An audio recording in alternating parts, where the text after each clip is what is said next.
지난주에는 파멸과 죽음은 끝이 아니다 라는 제목으로 말씀을 나누었지요. 특히 에레미야서의 마지막 장을 끝으로 에레미야서를 마쳤습니다. 에레미야서의 마지막 장에서는 유다가 하나님의 심판으로 멸망하고 예루살렘 성도 마찬가지로 완전히 돌 위에 돌 하나도 남기지 않고 폐허가 되어버렸던 것을 우리는 보았습니다. 그리고 백성들과 고관들은 포로가 되어 바벨론으로 끌려갔던 것이지요. 이와 같이 처참하게 이스라엘은 무너지고 비극적 재난을 맞이하게 되었던 것입니다. 하지만 파멸과 죽음은 곧 끝이 아니라 새로운 시작을 할 수 있는 토대가 되었던 것입니다.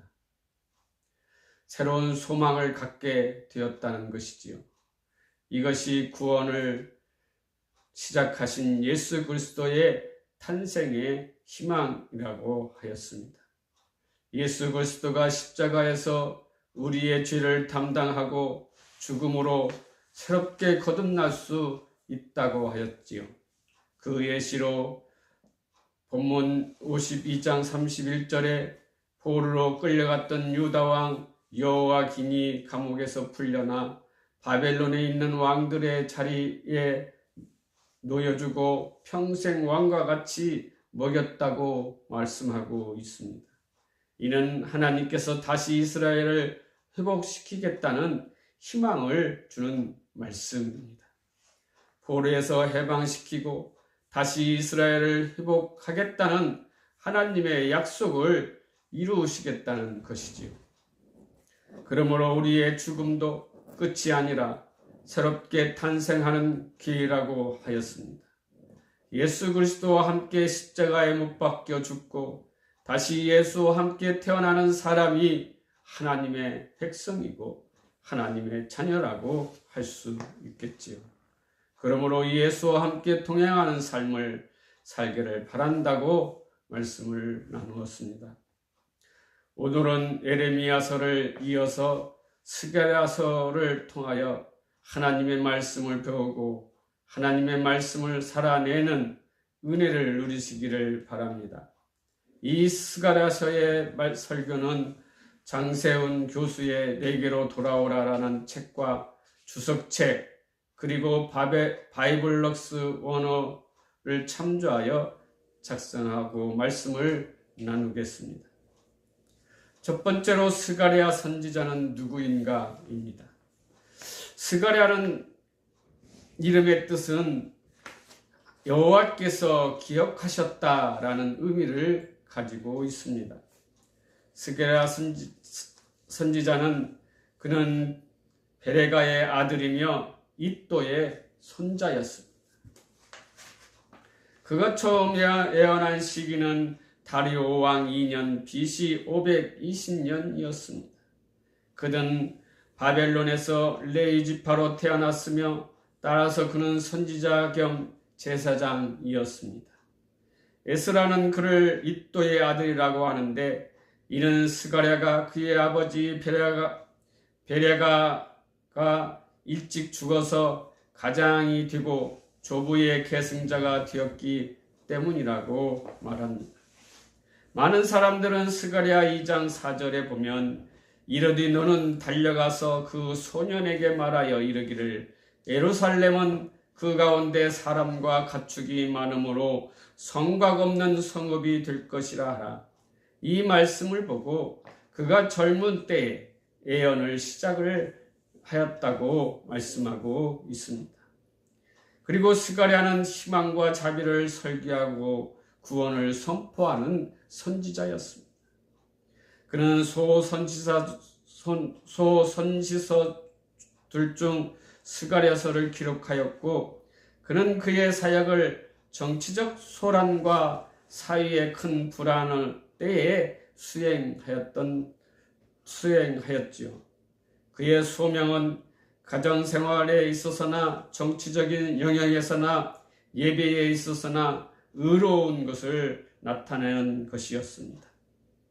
스가랴의 선교 사역은 여러 가지 성격을 나타내고 있습니다. 그 첫째는 그의 성전을 재건하도록 사람들을 격려하였던 것입니다. 그리고 두 번째는 그는 신권 정치 회복 혹은 하나님의 통치하심을 백성들에게 늘 인식시켜 주었던 것입니다. 세 번째는 그는 다가올 멸망에 대하여 민족의 신앙과 희망을 불러일으켰던 것입니다. 네 번째는 그는 하나님에 대한 참된 예배를 확립해야 했습니다. 다섯째는 그는 백성들의 우상 숭배를 근절해야만 하였습니다. 또한 희망과 자비의 예언자인 스가랴는 8가지의 환상을 통하여 이스라엘이 결국에는 구원받을 것이며 주님께서 그들 가운데에서 몸소 다스릴 때가 오면 그들이 복을 받고 안전을 보장받을 것이라고 예언하고 있습니다. 그 8가지 환상을 보면은 첫 번째가 여호와의 순찰대 환상입니다. 하나님은 그의 소유된 백성을 지키신다라는 의미의 말을 씁니다. 그리고 두 번째는 내게 뿔 환상입니다. 적들은 멸망당한다라는 의미를 가지고 있습니다. 세 번째는 하나님은 측량하시는 분의 환상입니다. 확장과 안전을 보장하신다는 의미를 가지고 있습니다. 네 번째는 여호수아가 공헌림의 환상은 공의가 회복된다는 의미입니다. 다섯째는 등잔대의 환상입니다. 이것은 은혜의 풍성을 나타내고 있습니다. 여섯째는 날아가는 두루마리의 환상입니다. 이는 죄인들이 심판을 받는다라는 의미입니다. 일곱째는 여인의 환상은 죄가 없어진다라는 의미이지요.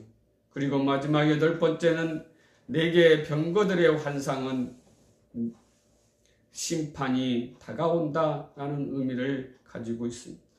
스가랴는 또한 사탄에 대한 언급이 있었는데 그 사탄에 대해서 첫 언급된 선지자입니다. 그는 죄를 활동적인 하나님의 독립적 능력으로 인식하였으며 여인에 대한 환상에서는 죄를 의인화시키기도 하고 있습니다. 그리고 두 번째는 스가랴서의 시대적 배경은 언제였던 것입니까? 스가랴는 정확한 시대적 배경을 제시하고 있습니다. 스가랴 1장 1절에 다리오 왕 제2년 8째 달에 여호와의 말씀이 이또의 손자 베레가의 아들 선지자 스가랴에게 임하니라 라고 말씀하고 있지요. 그리고 스가랴 1장 7절에 다리오 왕 제2년 11째 달 곧 스바돌 24일에 이또의 손자 베레가의 아들 선지자 스가랴에게 여호와의 말씀이 임하니라 라고 분명하게 말씀하고 있습니다. 이 시기는 페르시아 황제 다리우스 1세기의 초창기 시대를 말하고 있습니다. 이 시대는 북이스라엘은 망하고 남유다도 결국 바벨론에게 정복당한 후 이곳은 철저한 멸망을 하였지요. 그러므로 스가랴가 거하는 곳은 과거 장엄한 제국의 수도가 아닌 초라하고 볼품없는 멸망의 장소였습니다. 더욱이 이곳은 여러 가지 어려움들이 산재하고 있었습니다. 그 어려움의 첫 번째는 재정적인 문제였습니다. 그 당시 유다는 독자적인 경제적으로 거의 생존할 수밖에 없었습니다. 유다는 광업이나 제조업과 같은 투자 자본에 필요한 생산 활동의 근거들이 결핍되어 있었지요. 또한 무역을 통제할 만한 힘과 영향력이 없었습니다.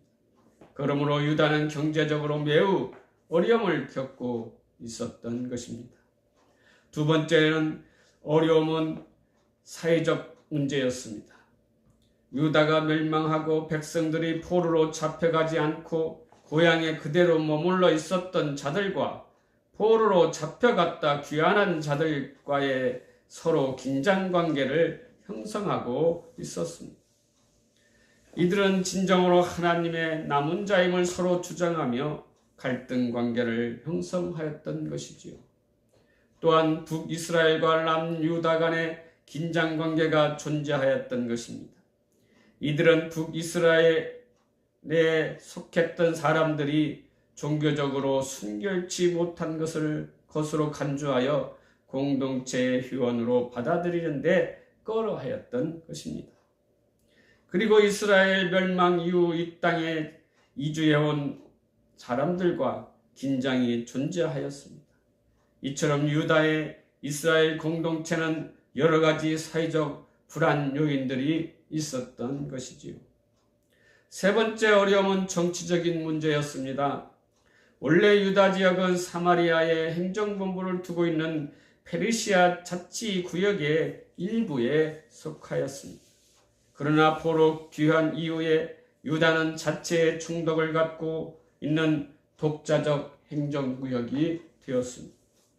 그러므로 사마리아의 권력자들은 이 영역이 자신의 영향력이 축소되는 것에 분개하였지요. 이렇게 되자 포로 귀환 공동체의 예루살렘 재건 사업은 사마리아의 권력자들의 방해 공작으로 어려움을 겪게 되었던 것입니다. 마지막으로 유다의 공동체는 신앙적 위기에 직면한 문제였습니다. 포로 귀환 공동체가 직면한 가장 큰 위기는 혼합주의의 도전이었습니다.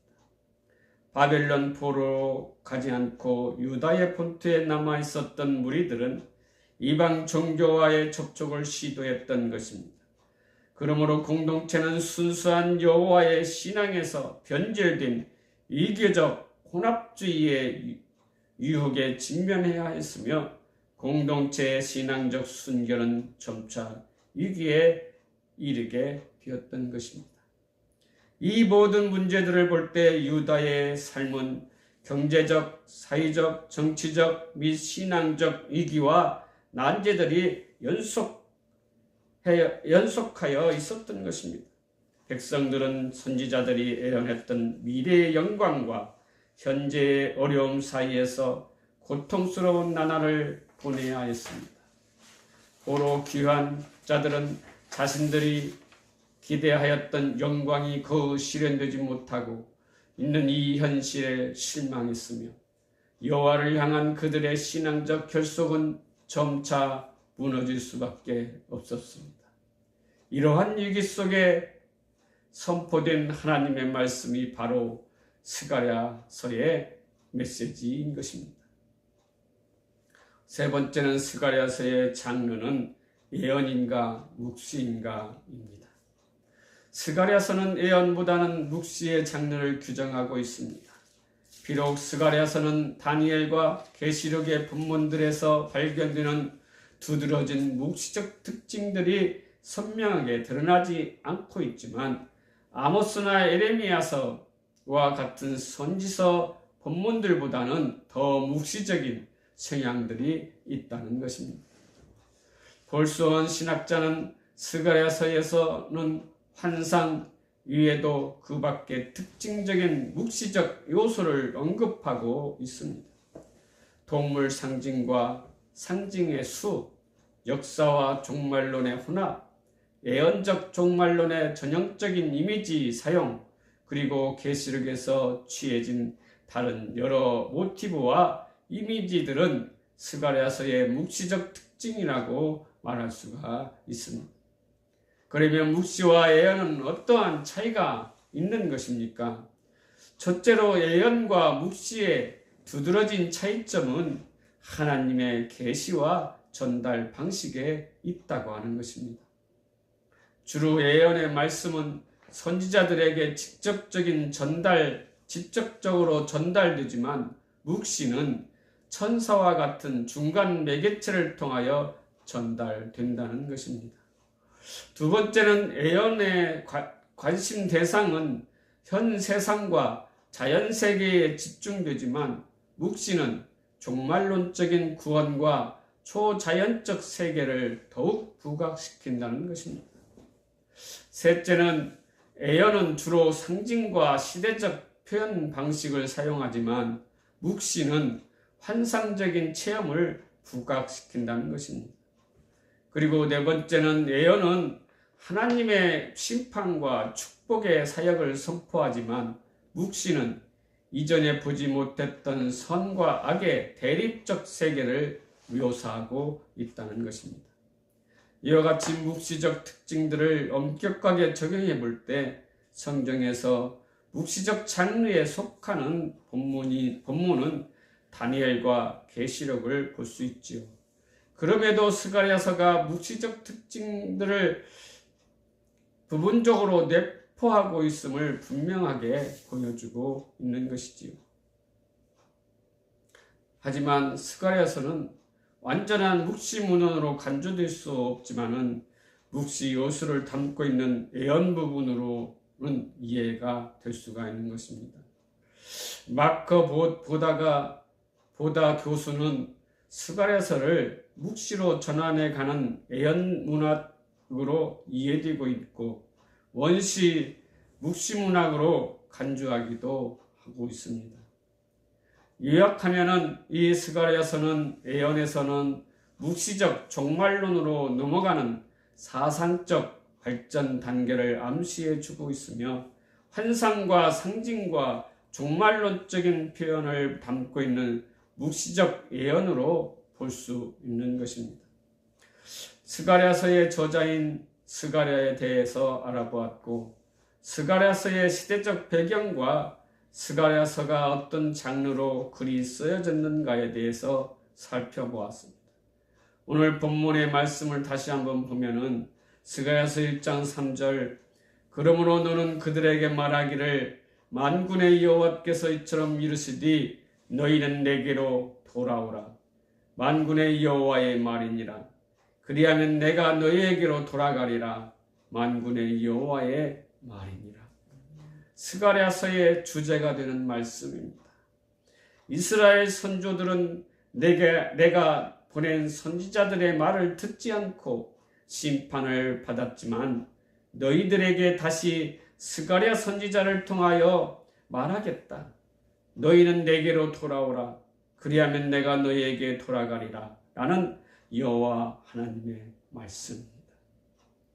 하나님께서는 만군의 여호와의 말이라 라는 반복적으로 말씀이 기록되어 있는 것은 백성들에게 내게로 회개하고 돌아오라고 간절히 바라고 원하시고 계심을 표현하는 하나님의 말씀인 것입니다.